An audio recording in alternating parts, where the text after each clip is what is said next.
अलंकार. भाषाचे सौंदर्य वाढवण्यासाठी वापरलेल्या तंत्राला भाषाचे अलंकार असे म्हणतात.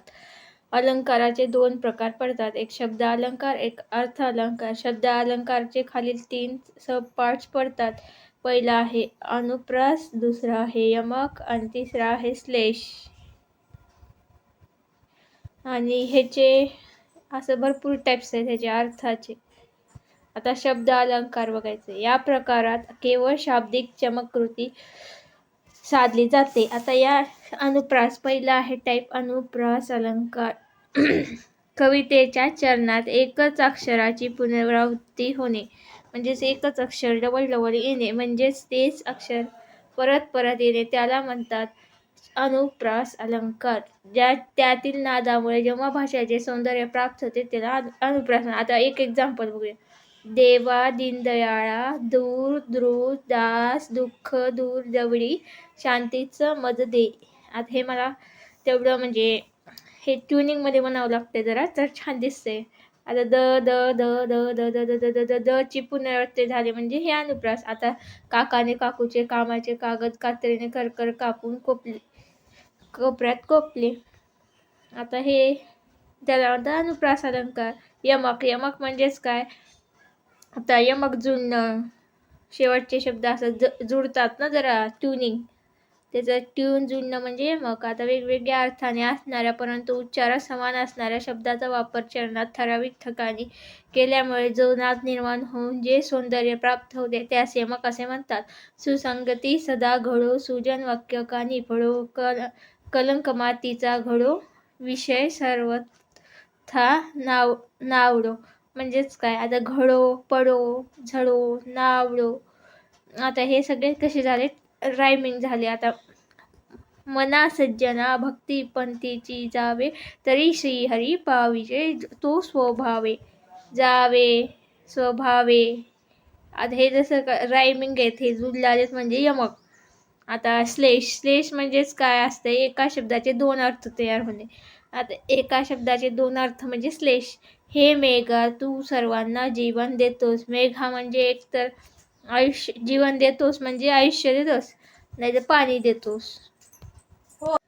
आता श्रीकृष्ण नवरा मी नवरी, शिशुपाल नवरा मी नवरी.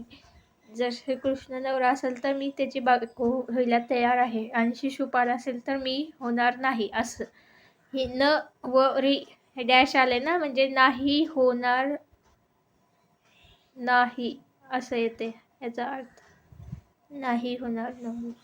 आता तसेच एक्झाम्पल दिले, एका शब्दाचे 2 अर्थ म्हणजे श्लेष अलंकार. आता मेन आहे दुसरा पार्ट, अर्थ अलंकार. म्हणजे काय असते त्याचे आता प्रकार भरपूर पडतात. आता बघूया पहिला प्रकार, उपमा. उपमा म्हणजे काय, कोणाला जर आपल्याला काही सांगायचं असेल, काही उद्देश करायचा असेल तर त्याला म्हणतात उपमा अलंकार. सम, समान, सारखा, प्रमाणे, परी, परी सारखा शब्दाचा वापर केल्यास उपमा अलंकार होतो. असलेले असेल तेथे वाहत सुंदर दुधासारखी, सारखी आली नदी, हे आहे उपमा. त्या दुधाची उपमा दिली नदीला. म्हणजेच आता इथं खुरड्यासारखी म्हणजे खुरड्याची उपमा दिली आहे कबुतराला. मुलांना दिले, मात्र घरे मात्र लहान, कबुतराच्या खुरड्यासारखी. आता आभाळ माया तुझी, आभाळगत माया तुझी, आम्हावरी राहू दे, वरी राहू दे. हे आहे सगळं उपमा. उपमा ज्या गोष्टीची उपमा देण्यासाठी सांगत आहोत आपण ते असे उपमा अलंकार. आता उत्प्रेक्ष. उत्प्रेक्ष म्हणजेच काय, उपमा, उपमेय. आता हे उपमेय आणि कन्फ्युजन कुठं होतंय, उपमेय आणि उत्प्रेक्ष. कधी कधी उपमेय म्हणजे, आता कधी कधी विचारते उपमेय काय, उपमेय हा जणू उपमानच आहे असं पण विचारते. उपमेय काय, उपमान आहे. आता याचे असं दर्शवण्यासाठी आता उत्प्रेक्ष कशावर कळते आपल्याला, जणू काय, गमे, वाटे, भासे की यासारखे शब्द वापरले जाते त्याला उत्प्रेक्ष अलंकार म्हणतात. हा आंबा जणू साखरच आहे, आंबाची उपमा साखरासारखी केली, गोड. त्या पदार्थाने तशी केलेली असली तर आता त्याचे अक्षर जणू काय मोतीच आहेत, मोतीसारखे साठी केलेली आहे अक्षराची उपमा. आता असेच काही एक्झाम्पल्स दिलेले आहेत. आपणहुती अलंकार बघायचे. अर्थात अर्थ लपवणे, आपणहुतीचा अर्थ लपवणे होते. आता त्यात उपमेय लपून ते उपमानच आहे असे दर्शवले जाते. हा आंबा नाही, साखरच आहे. म्हणजे काय सांगायचं त्यांना, साखरच आहे, आंबा नाहीये, आंबा लपवलं आहे. म्हणजे हे आहे आपणहुती. हे हृदय नसे परी थंडील धगधगते. ओठ कशाचे, देठाची फुले परिजातकाची. म्हणजेच काय, ते ओठ नाहीत, देठाची फुलासारखेच आहेत अक्षरशः. म्हणून त्यासाठी त्याची हे केलंय, त्यामुळं ते लपवलंय आणि दुसऱ्याची स्तुती केली ना, त्यामुळे त्याला म्हणतात आपणहुती. अनन्वय म्हणजे काय, ज्यावेळी उपमेय तुलना दुसऱ्या कशाशीही होऊ शकत नाही, म्हणजे कोणाशीही होऊ शकत नाही, म्हणून त्याला उपमेयाबरोबर केली जाते, तेव्हा त्याला अनन्वय अलंकार असं म्हणतात. आता आहे ताजमहल एक जगती, तो त्याच्या परी. झाले भाऊ होतील बहु, आहेत ही बहु, परंतु यामस सहा. आई सारखी आईच असते. हे आहे अनन्वय म्हणजेच काय, तुलना करणे जाते. आता ताजमहलची तुलना त्याच्यासोबत असं म्हणलं इथं. रूपक म्हणजेच काय, जेव्हा उपमेय उपमान यंदा भेद नाहीये, कंपॅरिझन नाहीये, इथं अगदी एकरूप दर्शवलं जातं. म्हणजेच काय, एकच. आता हे एक वस्तू, हे एक वस्तू, हे एकच दर्शवलंय आपल्याला, त्याला म्हणतात रूपक. आता तुकड्या म्हणे तू घरटे, होय तू पांग फिटे. देह देवाचे मंदिर, आत्मा परमेश्वर. देह देवाचे मंदिर, आत्मा परमेश्वर. देवात आत्मा आहे जशी की, आणि मंदिर आणि परमेश्वर एकच दाखवल्यास.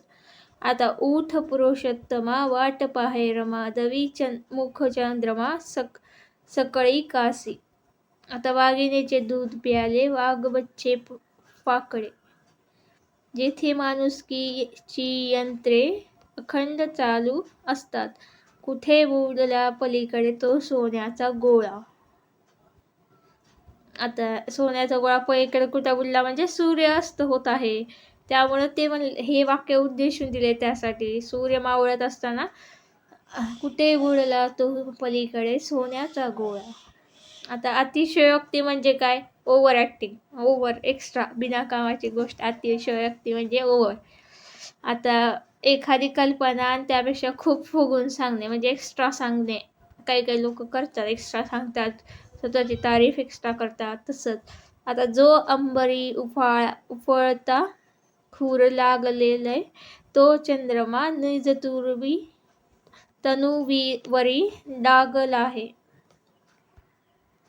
आता ह्याच्यामध्ये मला दुसरं एक आठवतंय.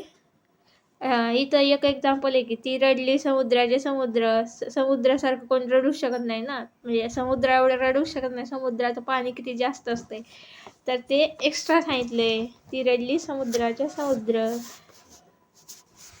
तुझे पाय भासतात जणू हवेवर नाचतात, म्हणजे जसे तुझे पाय असं भासतात की हवेतच नाचायलास तू, असं ते फुगून सांगितले जरा.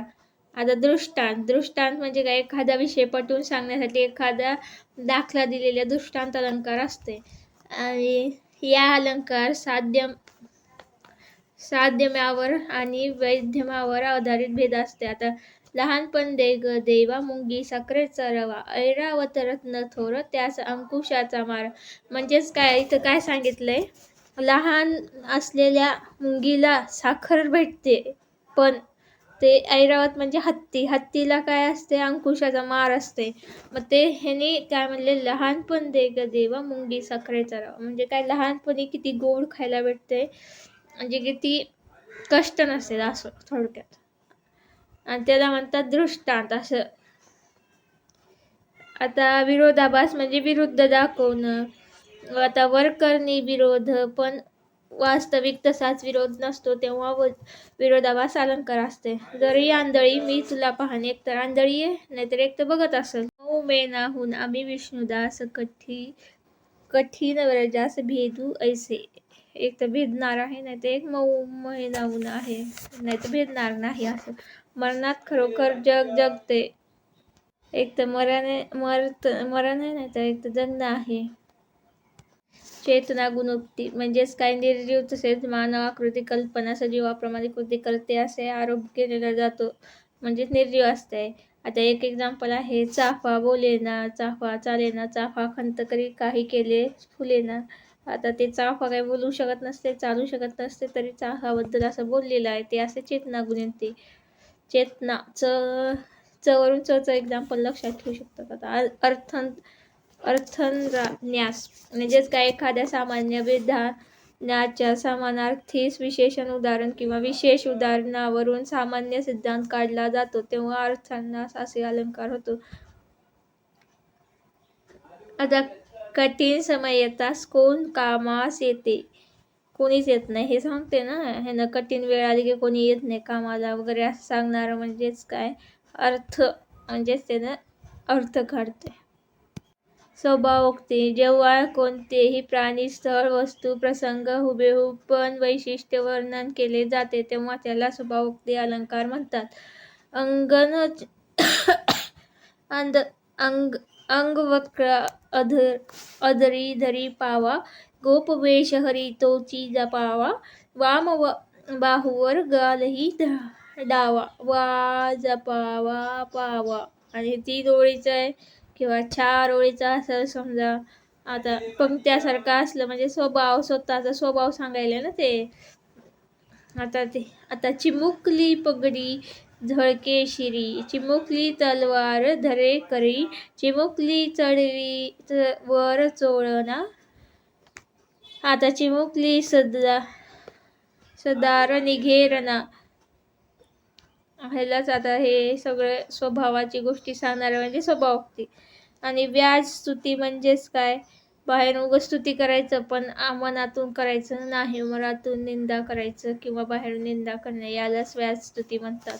आता स्तुती दाखवणं, ह्याच्या चौथं IMP हे म्हणजे पडलेलं आहे example, same as it is विचारलेलं आहे पेपरला. होती वदन चंद्राच्या दर्शनाची आस, ती अर्धचंद्र तू द्यावा कृपा, याहुने कोणती. आता हे तर ह्याच्यात सांगितलेले वरून स्तुती केलेली आहे पण आता मनातून निंदा होती. आणि पर्यायोक्ती म्हणजे काय, पर्याय म्हणजे सरळ एखादी गोष्ट सरळ शब्दात न सांगता ती अप्रत्यक्ष रीतीने सांगायचं म्हणलं तर पर्यायोक्ती. आता एक्झाम्पल बघूया. तू तर उंबराचे फूल आणायला सांगितलेस, अशक्य गोष्ट. जे कधी होऊ शकत नाही, अशक्य गोष्ट असेल त्याला म्हणतात पर्यायोक्ती. आता सागर म्हणजेच काय, वाक्यातील कल्पना चढत्या किंवा उतरत्या क्रमाने मांडून उत्कर्ष किंवा अपकर्ष साधला जातो, त्याला सार असा अलंकार म्हणला जातोय. विद्येविना मती गेली, मतीविना नीती गेली, नीतीविना गती गेली, गतीविना वित्त गेले, वित्ताविना शूद्र खचले, एवढ्यानं ते का अविद्येने केले. एकामुळे दुसरी गोष्ट घडली, दुसऱ्यामुळे तिसरी, तिसऱ्यामुळे चौथी, चौथ्यामुळं पाचवी, आता पाचव्यामुळे 6वी, असं हे सगळे ह्या एकामुळं झालं, विद्यामुळं. आता तसंच अनन्योक्ती म्हणजे दुसऱ्याला उद्देशून केलेले बोलणे म्हणजे अनन्योक्ती असते. ज्या शब्दाबद्दल बोलायचे त्याला लगेच असे, परंतु दुसऱ्याला उद्देशून बोलणे म्हणजे अनन्योक्ती. आता सांबाच्या पंडिते बसशी खेटून वृश्चिका, आज परी तो आश्चर्य सुटता, खेटर उतरली रे तुझं माझ. आता काय बोलायचं एकाला आणि लागायचं दुसऱ्याला. बेस्ट एक्झाम्पल काय, लेकी बोले सुने लागे, लेकी बोले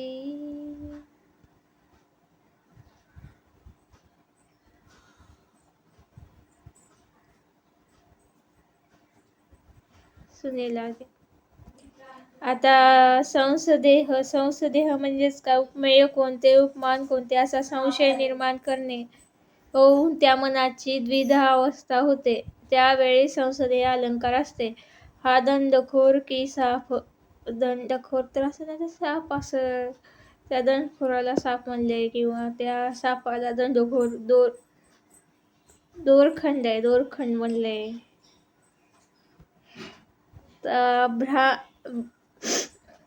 भ्रांतिमान म्हणजेच उपमानाच्या जागी उपमेय असा आहे असा भ्रम निर्माण होऊन तशीच कृती घडली तर तेथे भ्रांतिमान अलंकार होतोय. पाल पलाश पुष्प मानोनी शुक चंचू मध्ये आली तोही जांभूळ मानोनी त्यास चौथीमध्ये धरी. आता काय भुंगे विराजती. आता ह्याचं काय भ्रांती म्हणजे काय, भ्रम वगैरे निर्माण होते ना त्याला म्हणतात भ्रांती. शब्दाचाच अर्थ आहे. व्यतिरिक्त म्हणजेच काय उपमेय उपमानापेक्षा श्रेष्ठ दाखवलं जात आहे. अमृताहुनी गोड नाम तुझे देवा. आता एक्झाम्पल बघूया, काही क्वेश्चन्स बघायचे. पुढील काव्यपंक्तीत व्यतिरिक्त अलंकार आहे कारण चंद्राची युवती मुखास उपमा देते कशाला कवी. हे पूर्वी नामाला रहस्य कळे. चित्रातले हे मुख पाहुणे मधला अपूर्ण ची गमे. चंद्रास हे लाजवी की त्यावर निष्कलंक विहिरे. बद्धस्वे कौतुक. आता याचं काय ते, चंद्रापेक्षा युवती मुखाचे गुणाधिक्य दाखवले आहे. हे आहे याच्यात. खालील वाक्यातील उपमान काय. सुशीला गोगलगाय सारखी हळूहळू चालती. गोगलगाय सारखी कोणाला लागले, गोगलगायला, म्हणजे गोगलगाय. पुढील पंक्त्यातील अलंकार ओळखा. लहानपण दे ग देवा मुंगिरी साखरेचा रवा ऐरावत रत्न थोर त्याचे अंकुशाचा मारा दृष्टांत हे. वदने कवळ घेताना मग श्री हरीचे. हे काय पंक्तीतील कवळ हे अर्थाचा शब्द खालीलपैकी घास घ्या जेवण करताना म्हणत असते आधी. आता पुढील काव्य पंक्तीत कोणत्या अलंकाराचा वापर केला आहे. कोणी दिला जिवाळा तुना सताप झाला. हसले दुरून कोणी जवळून वारा केला. यमक आहे केला झाला यमक. आभाळगत माया तुझी अम्मावरी राहू दे उपमा. आता इथं काय, या जमदाग्नीच्या सभोवर उभा राहण्याचे तरी धाडस होईल का. अतिशयोक्ती एक्स्ट्रा सांगितले ओव्हर. आता जाई आई सांगे मळ्यात किंवा खळ्यात ही कन्या साधी निसर्ग सुंदर भासे ती देवता जाणो वन्या. वन्या कन्या उत्प्रेक्षा अलंकार. मरणात खरोखर जग जगते. विरोधाभास. एक तर मरण आहे ना, एक तर जग नाही. हाती तलवार घेऊन शत्रूवर धावत जाताना तो जणू कर्दन काळ भासत होता. उत्प्रेक्ष. जणू वगैरे आले ना उत्प्रेक्ष. एकदा हत्तीने सुईच्या नाकातून उडी मारली. अतिशयोक्ती. हत्तीनं सुईच्या नाकातून कसं उडी मारू शकते.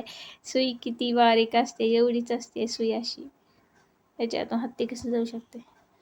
हिंदू भूमीचे नंदनवंदन आधी सुंदर ते काश्मीर तेथून हिंदूचे वैरसंगे चाले कंदन. रूपक आहे. देवा दीनदयाळा दूर द्रुत दास दुःख दूर दवडी शांतीचे मद दे. सगळं हे अनुप्रास आहे. द देवा दीनदयाळ द्रुत दास दुःख द अनुप्रास द आहे ह्याच्यात. आई सारखी आईच असते. अनन्वय. दुसरं कोणीच नाही म्हणून अनन्वय. माती ते पसरले अति रम्य पंख केले वरी उदर पांडुर निशलंक. स्वभावोक्ती. स्वभाव सांगितले. आता अरे वेड्या सोन चाफ्या काय तुझे रे बहर चेतना गुणते. अरे वेडा कोणामध्ये, सोन चाफ्याला. ते काही बोलू शकत नाही, काही नसते, काही नाही, निर्जीव वस्तू आहे. आता गणपत मानी विडी पिताना चावायचा नुसतीच काळी म्हणायचा आन मनाशी की या जागेवर बांधीन माडी. स्वभावोक्ती. स्वभाव सांगितलेले. नुसते काळी बिडी पिताना चावायचं नुसती काळी आणि म्हणायचं मी बांधीन तर माडी. आता सांबाच्या पंडिते बसीसी अधुनिष्टी वृष्टिका आज तो आश्चर्य तुटा खेटर उतरवली तुझा माज. लेकी बोले सुने लागे. हे आत्ता सांगितलं एक्झाम्पल. हे बेस्ट एक्झाम्पल हे दोघांचं. साधर्म्यावर आधारित, वैधर्म्य आधारित असे भेद कोणत्या अलंकारात होतात? दृष्टांत. आता कोणत्या वाक्यात अथवा काव्याची किंवा अधिक वर्णाची पुनरावृत्ती, अनुप्रास, डबल डबल होणार पुनरावृत्ती. अमृताहून गोड नाम तुझे देवा, व्यतिरिक्त लास्टला बघितलं होतं आपण. सावळा रंग तुझा पावसाळी, नभापरी. उपमा. हा आंबा प्रत्यक्ष साखरच हे आहे उपमान. उपमेय, उपमान हे यांचा एक रूपता आहे, ती भिन्न नाहीत असे वर्णन रूपक कोणता अलंकार करतो? लहानपण देग, दृष्टांत. हे मुंगी साखरेचा रवा झाले. स्वतःसाठी जगलास तर मेलास आणि दुसऱ्यासाठी मेलास तर तू खऱ्या अर्थाने जगलास. विरोधाभास. एक तर जगणं नाही तर मरणं, नाही तर मरणं नाही तर जगणं. मित्राच्या उदयानं कोणाला आनंद होत नाही. श्लेष. आता उपमेय असूनही ते उपमेय नाही तर उपमानच आहे असे सांगितले तेव्हा त्याला अपनोती म्हणतात. मेघा समतोषाम सावळा या वाक्याचा अलंकार ओळखा. हे आहे उपमा. उठ पुरुषोत्तमा, वाट पाहे रमा, दावी चंद्रमा सकळी काशी. रूपक. एकच शब्द वाक्याचा दोन अर्थाने वापरल्यामुळे त्याला काय म्हणतात? श्लेष. अनन्योक्ती. अनन्योक्ती म्हणजे त्याशिवाय कोणतीच गोष्ट नाही, एकलती एक गोष्ट. म्हणजे तेथे समस्त बहिर रे बसतात लोक, का भाषणे मधुर तू करीशी अनेक. ती गुलाबी उषा म्हणजेच परमेश्वराचे प्रेम जणू. हे उत्प्रेक्ष. हे नाहीये, उपमा नाहीये, उत्प्रेक्ष. आता मुख कमळासारखे सुंदर आहे या वाक्यातील उपमान कोणते ते ओळखा. यातले उपमान कमळ.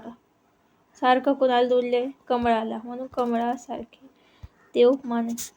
पुढील ओळीतील गगनराज्य अफाट तथा रवी उगरुनी नृपती बहुतोपरी, म्हणून पक्षीच बहाट सुखावले, करीत गायन किही स्तुती वासले.